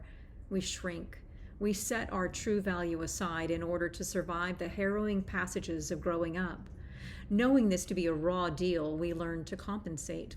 So, if we came here laughing and filled with light, but found ourselves trapped in an environment where free expression simply was not permitted, we may have felt squelched, silenced, shut down, or swallowed up by the serious. Maybe you were bewildered for having come to such a place as this. In such a case, one might become skilled at the art of snarkiness and sarcasm. We become the cynic. Or we put on a straight face like a straight jacket and perfect our act to such a degree that we take the show on the road. This is, after all, our just reward. This is the lie we tell ourselves. Such compensation is nothing of the sort. It robs us blind, and yet, if we are lucky, this leads us back to the stage. There, at first, we simply play out the same drama night after night, but this very stage can become the place where we rediscover our joy and wonder. One day, perhaps, we laugh again. Let me hear your body talk. We are living in a material world where matter matters. Your body gets a vote. So why do you push it away and subjugate it and say it doesn't matter? It matters. It is matter. You are neither separate from your body nor defined by it. You are not your body, but you are not meant to simply dwell in your body. You are meant to dance with it as a partner, to marvel at the way it moves you in this world. Listen to your body. What does it want to tell you? What ideas does it long to express? How does it want to get you where you're going and where you want to go? What can you learn from your body? How might you honor it, nourish it, and appreciate the very gift of it? Out of the hive and into the cuckoo's nest. Busy bees are all abuzz about the one that got away, and should that one revolutionary bee miss the sweet honey and come back to the clan, he's sure to be stung. The worker bee who dares to abandon his assigned post or fails to serve his queen gets labeled crazy. The world fills up with the noise of clucking that follows him, saying louder and louder that he belongs in the cuckoo's nest. But only you know where you belong. If you are a bee, be a bee, but not all bees are meant to drone on endlessly. There is the life sweeter than honey. Sometimes, to get it, you have to leave the hive. Aphids and Aphrodite. Zeus thought the other gods would be threatened by the beauty of Aphrodite. He surmised that they would be undone by jealousy, and so she was shuttled off into a loveless marriage. Punished for who she was, Aphrodite felt such pain around this that she turned to others and wound up hurting all the more. Those who shove others into shadow are no more than hungry aphids that destroy the cultivated beauty of plants. And when your beautiful spirit begins to wither, love yourself, go within. Love yourself first, then make wise choices aligned with loving and valuing you. Aphrodite, when her gifts were thought to shine too bright, began to believe the lie. She created the only way she knew to keep some part of her soul alive. She compensated for the belief that she was too beautiful and would provoke jealousy. She fulfilled it. No matter what aphids eat you alive, your essence cannot be taken from you. Know that those parts of you that show up to fill the void arise to be your champions and your protectors. Thank them for coming. Love them. Love the you they came to love. Forgive yourself for any mistakes that arose because who you were was not seen and valued by others or by yourself. Matriculation. Here's the deal. When you sign up for school, you're going to go to class. Learning will happen. It's unlikely that you will ace every life test and soar through unscathed. But when you dare to show up day after day after day and do the work, it's really not about the grades. The bells and attendance and homework grades are simply the trappings of school. The real deal is the conversation in the classroom, and that includes the conversation you are having with you about you, in addition to the discussion of facts and figures pertinent to your reality. Do you go through life comparing yourself to others? Do you make a conscious or subconscious choice to subjugate who you are and conform? Do you settle for just getting by? Do you do your work at the last possible moment? Do you measure yourself by merely a letter on a report card? Or do you dare to get involved in the real work happening all around you? It's about making it through the day. It's about making it through to the day. You toss the cap up in the air without succumbing to the expectation of perfection and without dropping out. It's about learning to work in groups with difficult people. It's about stretching the bounds of what you know. It's about coming back to balance so that you can say yes with authority to the next opportunity. It's about having compassion for yourself. Most of all, it's about finding the courage to do your best and to be yourself. Cycles of work and play. Work, play, sleep, rinse and repeat. It's really not that complicated. Work is contribution. When you share your gifts and talents, you value the world and those who share it with you. You give back. Work is our gift to the world. Play is our gift to ourselves and to one another. Rest is required for both. Sometimes it's important to play at work and to work at play. Both are enhanced when you mix in a little rest. Remember nap time? Siesta makes possible the fiesta of life and work. So take a break. Seeking something.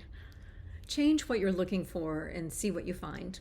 If nobody's ever there for you, be there for somebody and watch what happens. If there's never enough, look for all the places where there is more than enough. If you can't seem to get a break, stop looking for one and walk in the way until you see an opening. Seek and you will find.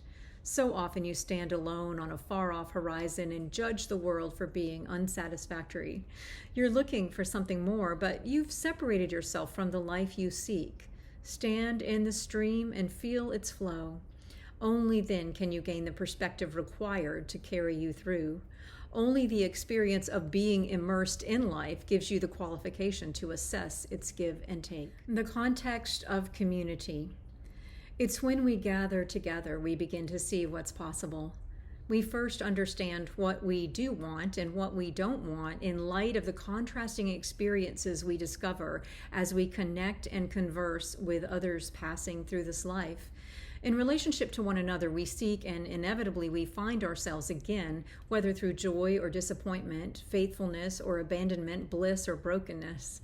We remember, if only in bits and pieces, that we are not here by accident. We are our teachers, and the lesson is this: we have come for this very purpose. We have come to reawaken fully to the truth that we are the creators, the sovereign rulers, and the intrepid explorers of our own lives and of this world we spin with for a time. In family and friendship, we find flickers of the truth. Whether we are loved deeply and held closely or cast out to fend for ourselves, in the substrate of every cell, we know whether such an experience is resonant with the one truth or a distortion of it. We feel such things every day, but only discover truth fully when we give up the damned determination to make our own way, as if we were the only ones who had a once upon a time. So, come together, observe, know what you already know. Allow it to be. Give others the grace to see what it is for themselves. Deep truths cannot be hawked like silver watches from where the sidewalks meet. Carry your truth in grace. Hold the space for them even as you direct your own life in the way the river flows. The music of solitude. In the stillness, a melody rises from within. When you walk alone, whether by choice or by losses too vast to measure, you find a way to both find and follow the music. Alone, there can be no mistaking the sound of truth for a lost strand of conversation or background noise. One can only believe she is crazy for so long. Listen to your soul when life leaves you on your own. There are keys waiting to be played. There you will find your song. Once, before life sprang up around a fertile crescent, lush and green, a river ran through it. Here we stand at the moment of discovery. First, we must see the river and become it. One with its essence, we will find our flow and birth worlds of wonder, if we choose.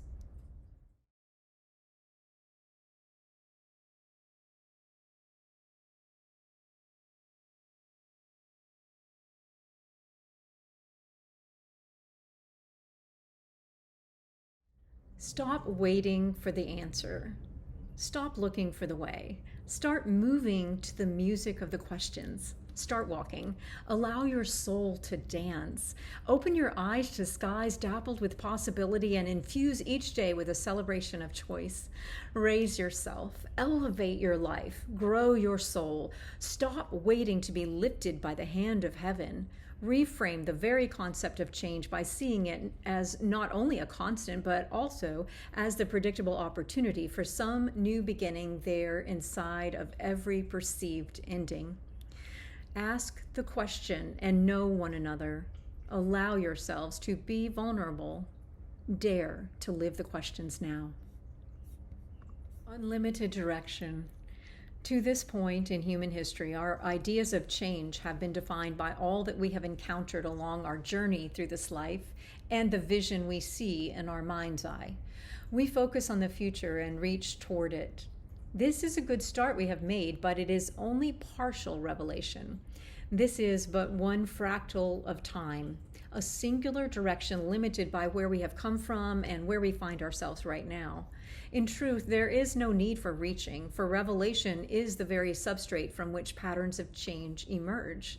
Likewise, change itself morphs and becomes multidimensional, no more limited by the shape and form of who we have been to ourselves and to others. See yourselves as a cycle of change. Works of art splashed with the life of color and the dance of the brush across the canvas. You are the masterpiece and the master, the medium and the moment in which a creation is being born. You are all, and all is you. Direction becomes irrelevant.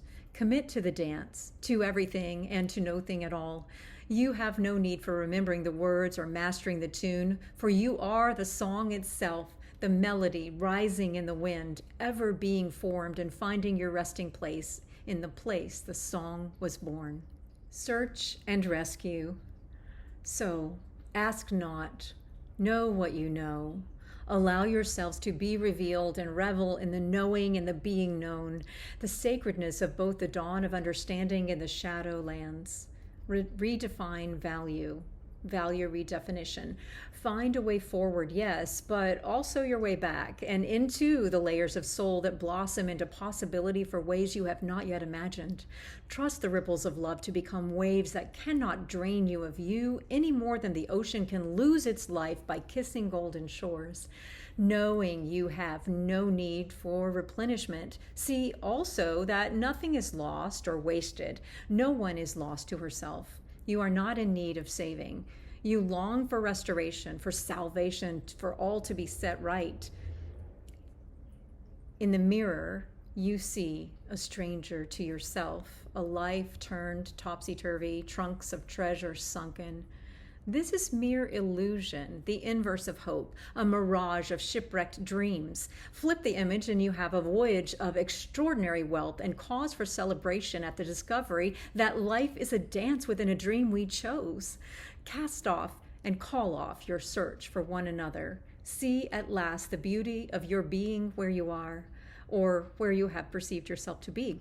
Fall into being born to the miracle of a kaleidoscope of change. Soar beyond your sights of heaven and ground yourselves in the very being of who you are, indivisible, and also making way for generations of possibility waiting for emergence here when you abandon the short-sightedness of emergency. Time passages. There is the time you have known by the ticking of a clock, and there is another experience of time that is much different. You speak of time standing still. This is sacred time, a moment infused with the promise and fulfillment of a lifetime. The truth is, you have all the time you need. Not only is there no need for hurry, there is also no need to wait. The time is always now, and there is always time, and that time appears to meet your need. It also slips by if you choose not to live fully into it. Redeem your ticket to ride and take all the time you need. Parallels in space and time. Imagine the ancient pyramid, a golden home for souls transitioning, safe passage made more comfortable by reminders of a ruler's riches and reward. See now you, here and now, awakening to all that is. You are a cup filled from center point of stillness that provides an abundant opening to the inner life, facilitated by whispers of our remembered home beyond. A tear in the fabric of your star-crossed universe or a gaping wound inside the human heart, they are one and the same. Mirror images are two halves of a whole, yet whole within the halves. This pattern replicates. Light is never diminished within the particles transformed as they transform the world they inhabit. Into infinite darkness, light speeds its love. Love rushes in to spark a flame, revealing colors of life reflected in the glow of all that is.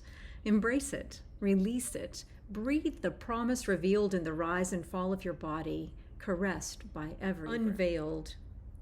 On earth, so many of you who have had a glimpse of the hereafter choose to see it as separate from and other than. And then there are those of you who are more awakened, and yet you too would cast aside the world that is your home in favor of the home you left behind. But this world is a world waiting to be born, held within the very womb of heaven's grace. And you must be born to it first and allow its divine splendor to be revealed in due time. You come to earth and are immersed in the slower yearning to become. Some of you grow impatient, for the veil between the truth within your hearts and its very beating is thin. You are blessed, and yet you remain blinded to the beauty of being where you are. Others live in the here and now as if walking through a fog of forgetfulness. You have forgotten what you know, that on this journey you yourself are the gift and the giver. You yourself gave up everything you knew to receive it all again. And here you resist receiving the very gift you asked for.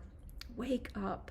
When you catch a single ray of truth, allow it to pierce that veil of separateness you have pulled between you here and you there.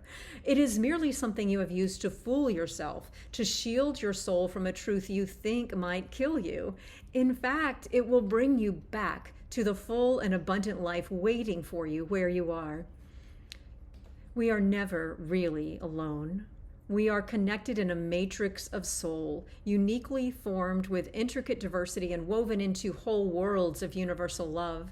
It is the kaleidoscope of life, patterns being rearranged to the delight of the one gazing through the looking glass and diving into where we have always belonged. Interior design.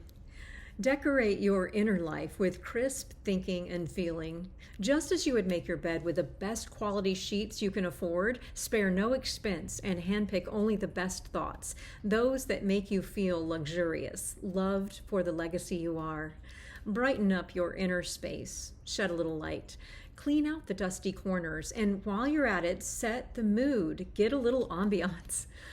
Spruce up your soul, because whether you know it or not, you've got company. Guess who's coming for dinner and lunch and breakfast too? You are. So fill your heart with delicious experience. Include a few good books and ideas. Invite the prophets of old and modern day pioneers to join you. Set your table in the wilderness. Remember, for appetizers and salads, start on the outside and work your way in. For life's main course, work your way from the inside out. Adornment.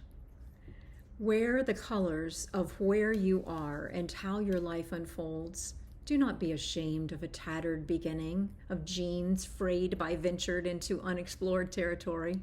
These will shield you from the cold wind in the same way as do others' silk scarves and fine linen. If you would try on different clothing, picture yourself wearing a different life. Imagine changing your outfit, starting with socks and underwear. Refuse to accept that you are not meant to shop in the upscale boutique if that's what you want.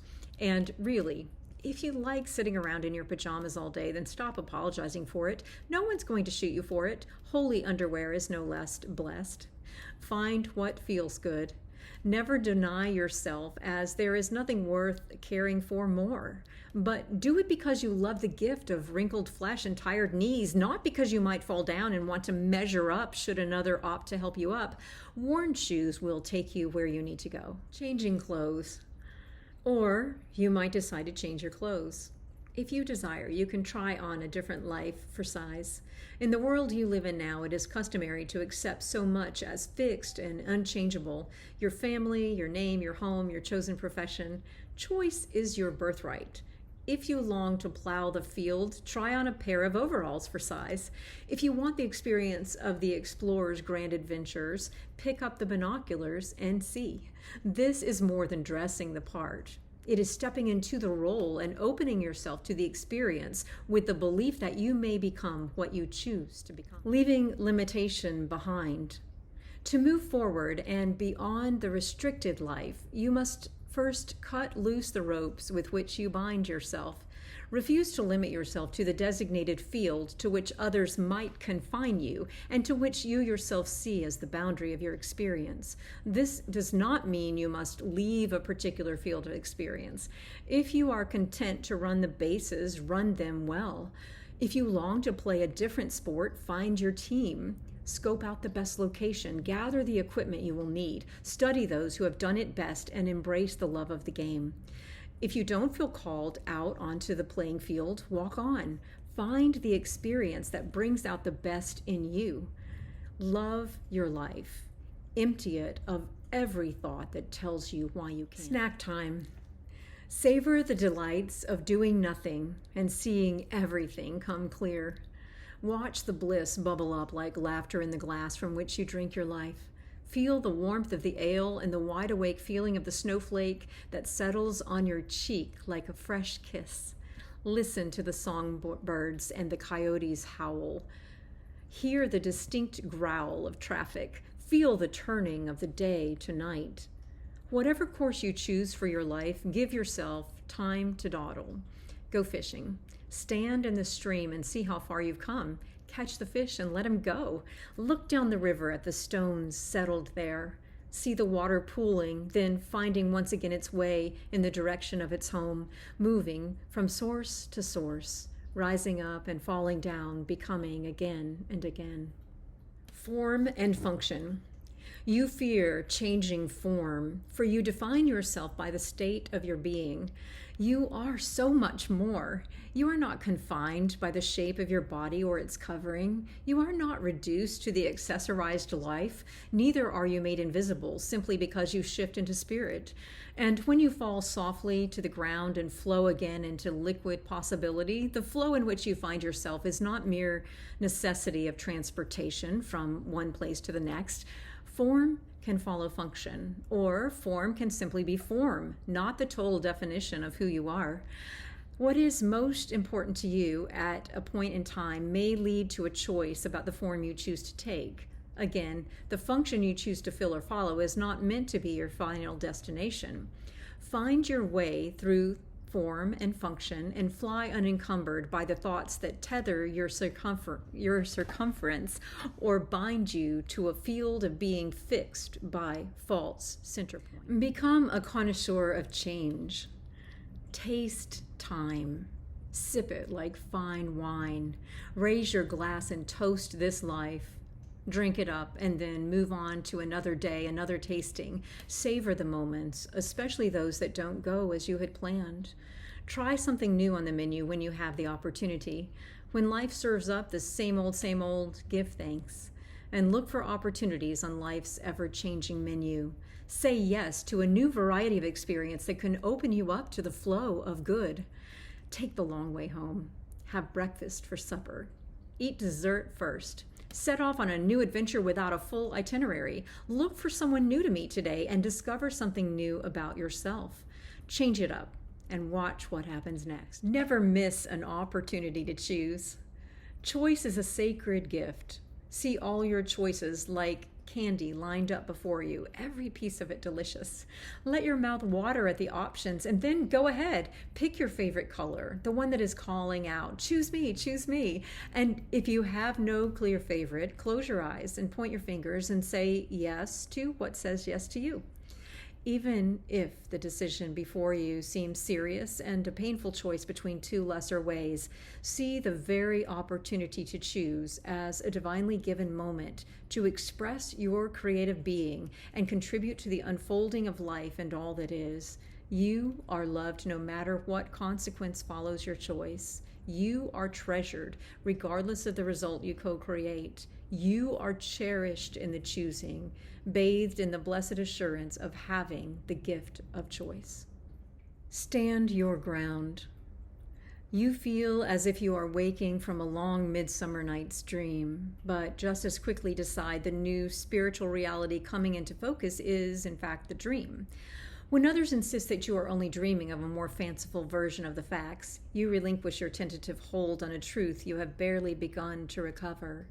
When they say you have been mistaken in believing that you and they are great spirits unbound by time, you succumb and are coaxed back into the alluring, half-wakened state that many of you reading are actually in. When you are told that you are losing your grip on reality, stand your ground. When someone says your head is in the clouds, remind yourself that your heart beats from the river of life. Smile at your friend and be grateful for the gift of imagination and for your free spirit, unencumbered by what you once saw as present reality.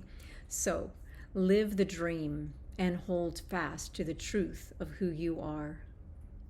Free spirit. The big idea is this: you are bound only by your reluctance to allow your heart to beat in its natural rhythm with all of life, born of spirit. You are restricted only when you fail to realign your growth in the natural direction of the source of your very breath. Unbind yourselves from all that would tether your great spirit to a set of rules or to a perspective formed from a single vantage point. You are free to sample. You are free to choose. Yet, when you climb back into the same small box again and again because you have been told that that is where you belong, or because you were born into one tradition or another and have been told you must live in a certain way, eventually you come to believe that the box is the world. Or worse, you become consumed by a crippling fear that the great unknown beyond the constricting circumference of that beautiful box are the Badlands, filled with danger. You begin to believe that should you venture out of your designated airspace, you will be shot down and fall into forgetfulness. You begin to believe that the air inside the box is the source of your life, your sustenance, all that keeps you alive. But a box, even an ornate treasure box, no matter how beautiful it is, in the end is a box. If you love one present you have opened here, if it brings you comfort and joy and becomes a special place for you to be fully you, then by all means return to it again and again. Just don't forget that the world is round, not square. It is a tiny blue dot brimming with beautiful boxes of every variety. Above all, know that you are created free, apart from fear, sealed in a timeless love unbroken by the human condition.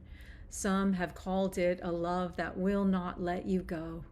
Even if you have let it go and fixed yourself to a particular expression of that love, you are held safe and protected. The darkness that you imagine beyond can never extinguish your bright light. Intrepid souls in transit. You learn as children of the great explorers and wish you could explore new lands or sail upon the seas in search of all that is yet to be discovered.